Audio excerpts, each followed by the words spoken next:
Abaixa a bola que você não é ninguém, viu? E aí, aqui é o Lucas Lopes da Motivação, a maior agência de palestrantes de São Paulo. Mas eu não sou ninguém, e você também. Abaixa a bola aí que você não é ninguém. De vez em quando é importante a gente falar isso para nós mesmos, né? Eu diria que é quase um mantra. Deveria ser um mantra. A gente meio que se coloca superior a outras pessoas em muitas coisas sem nem perceber. Há um tempinho atrás eu li um livro chamado O Ego é Seu Inimigo. E nesse livro eu entendi que o ego é muito mais amplo do que a gente acha que é. É muito mais amplo e atinge muita gente. Mesmo aquelas pessoas que você a princípio nem julga que são egocêntricas, sabe? Sabe aquele sentimento que você sente quando você não é reconhecido por alguém por uma coisa que você entende muito? Quando aquela pessoa nem sabe do que você está falando e você, tipo, julga ela, sabe? Você não sabe de nada, ou você é burro, ou você pensa alguma coisa desse tipo. Às vezes não fala, mas pensa. Então, talvez você esteja elevando seu ego um pouquinho acima da média. Ou isso só acontece comigo? Para contextualizar isso que eu estou falando, eu quero deixar aqui um vídeo do Cortella que vai passar logo depois da minha fala, em que ele dá uma resposta esplêndida para o cara que fala assim: você sabe com quem você está falando? Quem é que está no comando da sua caminhada? Você ou seu ego? Acompanha o vídeo e depois me diz nos comentários o que você achou. Já conhece gente que vira e fala assim, sabe com quem que você está falando? Tem gente que inclusive não admite nem ser travado na porta giratória do banco. Ele acha uma ofensa. Quase que ele vira para o guarda e diz assim, não está vendo que eu sou branco? Tem gente que não admite separado num acesso controlado. Sabe com quem que você está falando? O que você responde, hein? Eu pedi para colocar um retroprojetor aqui para eu desenhar um pouco o que é que significa. Quando alguém fala isso, sabe com quem que você está falando? O que será que você responde? O que é um ser humano, hein? O que será que é um ser humano? O que é um homem? O que é um homem e uma mulher? Se quiser até deixar a luz por conta da filmagem, pode deixar à vontade, tá? Não vai atrapalhar aqui. Mas é uma questão da... Isso. Olha que coisa. O que é um ser humano? Aristóteles disse no século IV a.C. que o homem é um animal racional. Até hoje a gente usa isso. O homem é um animal racional. Pascoal disse no século XVII, o homem é um caniço pensante. Já imaginou? Fernando Pessoa tem a definição que eu mais gosto de ser humano. Fernando Pessoa dizia, o homem é um cadáver adiado. O homem é um cadáver adiado. É bem precisa a definição. O que é um ser humano? A ciência tem algumas suspeitas e eu queria fazer uma rápida viagem aqui, só para você não perder. A ciência acredita que nós estamos num universo que tem provavelmente um formato cilíndrico em função da curvatura do espaço. Até alguns anos essa teoria ela era considerada única. Hoje já há suspeita de que talvez não seja assim. Mas se acredita que nós estamos num universo que tem um formato cilíndrico em função da curvatura do espaço e que é, atenção, um dos universos possíveis. A física quântica, que será dominante a partir de agora, ela não trabalha mais com a noção de universo, mas com a noção de multiverso. Basta você ver grandes livros do Marcelo Gleiser e outros estudos que são feitos nessa área, com uma tradução muito boa para a linguagem mais comum, isso vai nos ajudar a pensar. A ciência acredita que nós estamos num universo que tem provavelmente um formato cilíndrico e provavelmente também esse universo apareceu há 15 bilhões de anos. Alguns falam em 13, outros em 18, mas provavelmente há 15 bilhões de anos houve uma grande explosão que um cientista inglês que morreu há 5 anos, de gozação, porque ele não acreditava, ele chamou de Big Bang e o nome pegou. Qual que é a suposição científica? Que há 15 bilhões de anos o nosso universo estava todo ele contido num único ponto. A lógica é a seguinte, olha aqui na minha mão. Você pega uma mola de metal e vai apertando, apertando, apertando, apertando, e quando você chega no máximo do aperto, você amarra com uma cordinha. Imagine que tem ali de matéria concentrada e energia retida. Há 15 bilhões de anos, nosso universo inteiro estava num único ponto adensado. Há 15 bilhões de anos, alguém, alguma coisa, Deus, não sei, foi lá e cortou a cordinha. E aí ele expandiu. Ao expandir, ele expandiu matéria e liberou energia. Fique tranquilo, nós estamos ainda em expansão. Então, se você olhar ao céu hoje à noite, dá para observar em relação ao ano passado a expansão do nosso planisfério. Se você tiver clareza. E é verdade, nós estamos em expansão porque a mola ainda está em estendimento. Aliás, quero lembrar a você que o céu que você vê hoje é o céu de 2004, que é exatamente a velocidade da luz das estrelas que estão chegando para nós. Nunca ofereça o céu à sua amada. Esse é o nosso céu, porque pode ser o de outra. Era o de 2004. O céu de agora, de hoje, você só vai ver em 2010, de fato.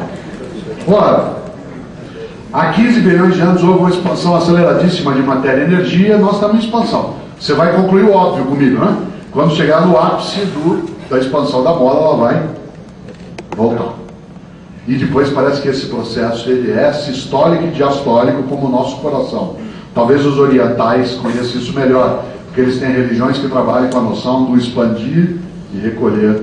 O pulmão faz isso, o coração faz. Parece que o planeta e a vida fazem isso. O nosso sexo expande e retrai.